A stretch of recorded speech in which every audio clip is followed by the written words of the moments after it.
Il est 19h17, ce soir on dit la voix à l'oreille, mais on peut rajouter l'image de votre région grâce à Alsace 20. C'est Olivier Anne, son directeur, qui est ici, notre invité ce soir. Olivier, on a présenté tout à l'heure, mais vraiment dans les grandes lignes, Alsace 20, cette chaîne de télévision régionale qui prend vraiment de l'ampleur avec de plus en plus de téléspectateurs. On peut le dire. Oui, c'est vrai que le passage de l'Alsace au tout numérique, l'Alsace était la première région à stopper l'analogique le 2 février dernier. C'est clair, ça nous a bien aidé puisque on justifiait notre nom aussi et la plupart des gens sur le canal 20 peuvent nous retrouver. Il faut savoir que 95% des Alsaciens peuvent capter nos programmes. Il n'y a que les gens qui sont exclusivement sur satellite qui ne peuvent pas nous capter puisqu'on est sur tous les autres moyens de diffusion et donc surtout effectivement la TNT, le canal 20 qui justifie notre nom. Ça, c'était vraiment le gros changement. Oui. Et comme on aime bien les sondages sur STFM, hein, ils sont bons, donc on peut en parler. Voilà, non, on va parler des sondages d'Alsace 20 plus précisément ce soir. Et plus particulièrement du profil des téléspectateurs, parce que qui c'est qui regarde Canal 20 ? Alors déjà, il y a plus de 450 000 Alsaciens qui nous regardent régulièrement, près de 300 000 toutes les semaines, donc on est très content parce que c'est une progression qui est colossale par rapport à il y a un an et qui se poursuit encore. Elle est encore de plus de 50% sur les 6 derniers mois, là, depuis le passage à la TNT, et on est persuadé que ça va continuer. Alors, qui regarde Alsace 20 ? On a, je vais le dire, rajeuni les programmes par rapport à une chaîne de documentaire. Forcément, l'information, c'est un peu plus jeune, c'est beaucoup plus rythmé. Ce sont des sujets de 3 minutes, 4 minutes maximum qui s'enchaînent. Donc, c'est une chaîne beaucoup plus dynamique. C'est regardable, comme on dit. Voilà, mais on a fait ce pari-là aussi en se disant que les seniors, qui sont par définition le public, je dirais presque captif de la télévision, sont très réceptifs à une télé régionale qui ne parle que de leur région et sont prêts à nous pardonner de parler de temps en temps aussi des groupes de rock de la région, ce qu'on fait, et d'avoir un peu rajeuni les programmes. Et on a constaté qu'on n'a pas perdu ces personnes-là, on va dire les plus de 59 ans, puisque c'est comme ça qu'on les appelle les seniors dans les sondages. On s'excuse, on parle de sondage. mais en revanche, on a beaucoup, et là on est très fiers, gagné de jeunes de 18 à 35 ans, et notamment de jeunes de catégorie socio-professionnelle supérieure. Les CSP+. Les fameux CSP+. Les fameux CSP+. Mais qui nous regardent, je disais, il y a un autre mode de consommation.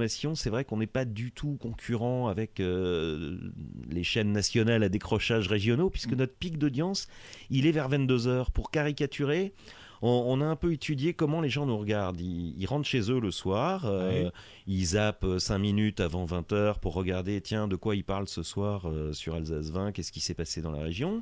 Ensuite, ils regardent Laurence Ferrari, parce qu'elle est beaucoup plus jolie que nous. Ensuite, ils regardent peut-être le premier épisode des Experts, et quand le deuxième, c'est une rediffusion, ils se disent, tiens, je vais aller revoir, là. Il parlait d'un truc qui s'est passé aujourd'hui. On n'a rien loupé, en finalité. Dans mon coin. Et comme on rediffuse cette tranche d'une heure jusqu'à la fin de la soirée, souvent, la consommation, c'est aux alentours de 21h30, 22h, 22h30. Et là, les gens nous regardent en moyenne une demi-heure, 35 minutes. Et ils ont quelques repères. Alors, on a une demi-heure d'actualité pure, vraiment des reportages de 3 minutes et autres sur le terrain qui se succèdent. Et ensuite, il y a des tranches plus magazines, mais toujours réalisées dans la journée. C'est toujours du frais. Le lundi, on n'a rien inventé, c'est du sport, on revient un peu sur le week-end aussi. Le mardi, c'est de l'économie. On va dans les entreprises qui marchent aussi, pour montrer que tout ne va pas si mal. Et on a découvert comme ça, par exemple, la filière lait, on en a beaucoup parlé cet été un peu partout. On a remonté la filière lait en Alsace pour expliquer comment ça se passe, du paysan jusqu'à Alsace lait, qui gagne quoi, comment ça se passe. Ça, c'était mardi dernier, c'est l'économie. Le mercredi, c'est culture, loisirs, spectacle, dans tous les domaines et dans toute la région. Il n'y a pas besoin d'être... c'est comme pour le sport, on ne parle pas ou très peu du Racing, vous me direz... Vous parlez de sport. On parle de tous les sports, mais de vraiment tous les sports. Je pense qu'on y reviendra, même dans nos partenariats. Je vais finir la semaine, le jeudi, on est plus dans le high-tech, la voiture aussi. Et là, c'est une petite entorse à notre règle d'être 100% régional. On a un magazine qui est très bien fait sur des essais de voitures aussi. Et celui-là n'est pas fait dans la région. Mais c'est la seule petite entorse. On est à 98% régional. Pardonnez pour les amateurs de la chose. Et donc le vendredi, là, on a un peu modifié la grille lors de cette rentrée-là pour la saison 2, comme on l'appelle. Et là, on va faire découvrir les intérieurs d'Alsace et les artisans d'intérieur et les hôtels de charme. Ça ne veut pas dire de luxe, c'est vraiment, ça peut être une cabane dans un arbre.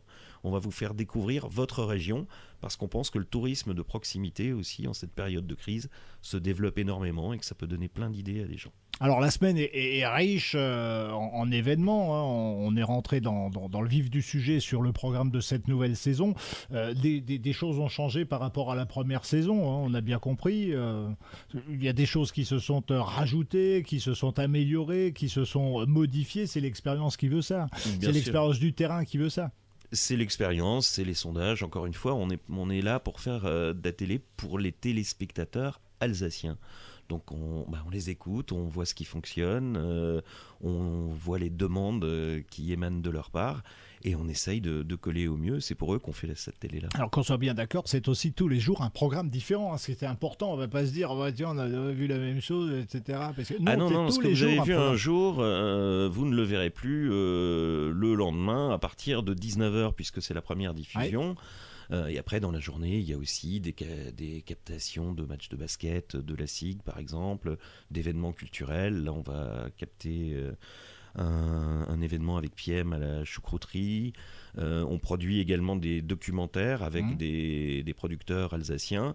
Par exemple, le rallye WRC qui aura lieu tout début octobre, fin septembre, début octobre, dans toute la région, et notamment en Alsace du Nord, dont est originaire Sébastien Loeb. Voilà. Comme on s'est dit, nous, on est une télé régionale, qu'est-ce qu'on fait ? Depuis le mois de juin, on suit 2 pilotes alsaciens qui sont des amateurs et dont c'est forcément le rêve ultime de courir un jour le même rallye que Sébastien Loeb avec lui et en plus en Alsace. On a suivi toute leur préparation et vous allez pouvoir suivre ça avec un documentaire jusqu'au rallye, c'est-à-dire c'est un hebdomadaire à partir de ce jeudi, première diffusion. Et toutes les semaines jusqu'à ce que le rallye démarre et ce sera la fin de notre série puisqu'ils auront accompli leur rêve en étant sur la ligne de départ du rallye WRC, enfin on espère, hein. Ils sont encore en train de peaufiner leur préparation. On se rend pas compte finalement du temps de préparation à prendre toutes les images. C'est vrai que prendre du son c'est déjà dur pour faire toute une histoire, mais alors prendre de l'image encore en plus avec, c'est sportif. Là c'est sûr que par exemple pour faire ces 4 épisodes de 5 minutes, donc ça fait 20 minutes, on y travaille depuis le mois de juin, donc on a passé plusieurs journées avec eux. Et forcément, un reportage de ce type-là, un documentaire de ce type-là, c'est qu'un best-of de ce qui a pu être tourné en 3 mois. Oui, parce qu'on ne peut pas voir toutes les images, bien entendu. Alors, Alsace 20, on a compris, beaucoup de reportages, beaucoup de diffusions, de multidiffusions en journée, mais complètement différents tous les jours. Hein. Les sujets sont complètement différents, c'est important de le rappeler. Est-ce qu'il y a du direct sur Alsace 20 ? Alors, il peut y avoir du direct, mais comme on essaye d'être on n'essaye pas, on est une télé vraiment qui va sur le terrain, on n'a pas de moyens techniques permettant de faire du direct aux 4 coins de l'Alsace. Donc le direct, c'est forcément la plupart du temps en studio. On a fait du direct notamment au moment des élections régionales où on a organisé des débats et on a donné la parole à l'ensemble des candidats. On envisage encore tout à fait de pouvoir faire du direct, mais il faudrait vraiment qu'il y ait un événement important et qui le mérite. Ça coûte de l'argent aussi, peut-être plus à faire du direct en télé. Évidemment, c'est le moindre direct, si vous voulez un ordre de grandeur, c'est 30 000 €. Ah oui. Oui. C'est le prix du décor alors, non ?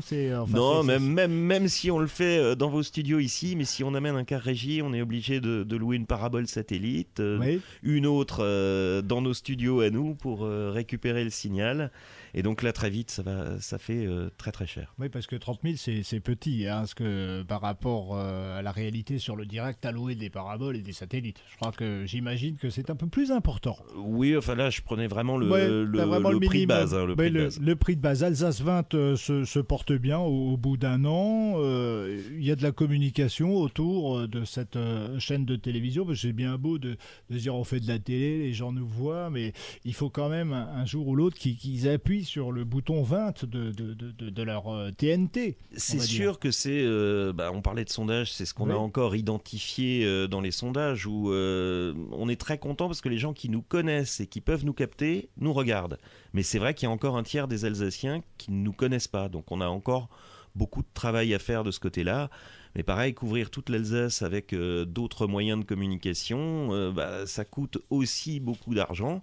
Donc je vous remercie tous encore ici, Marie, Bernard, de m'avoir invité ce soir à STFM, puisque je pense qu'un auditeur sur 3 ne nous connaissait pas encore, ou en tout cas pas bien, ou ne savait pas qu'il pouvez nous capter, grâce à vous, ça fera peut-être quelques téléspectateurs en plus. Dans tous les cas, c'est ce qu'on souhaite. S'ils ont envie de découvrir leur région. Oui, vous pouvez la regarder après nos émissions. Bien donc sûr. il n'y a pas de problème puisque ça tourne en boucle avec du frais tous les jours, tous les soirs. Ça change à partir de 18h. Ça, on avait 19h, bien compris. De 19h, on avait presque bien compris. Donc à partir de 19h, ça tourne. Vous pouvez voir des reportages frais sur Alsace 20. Il y a un slogan pour Alsace 20. Alors c'est la seule télé 100% régionale. D'accord, ça c'est le slogan, bien joué. On va se retrouver, Olivier, dans quelques instants. On va marquer une petite pause, un petit peu de musique, un petit peu de pub, un petit peu de tout ce que vous voulez. Et nous on se retrouve tout à l'heure pour la suite de notre entretien. C'est en direct sur STFM.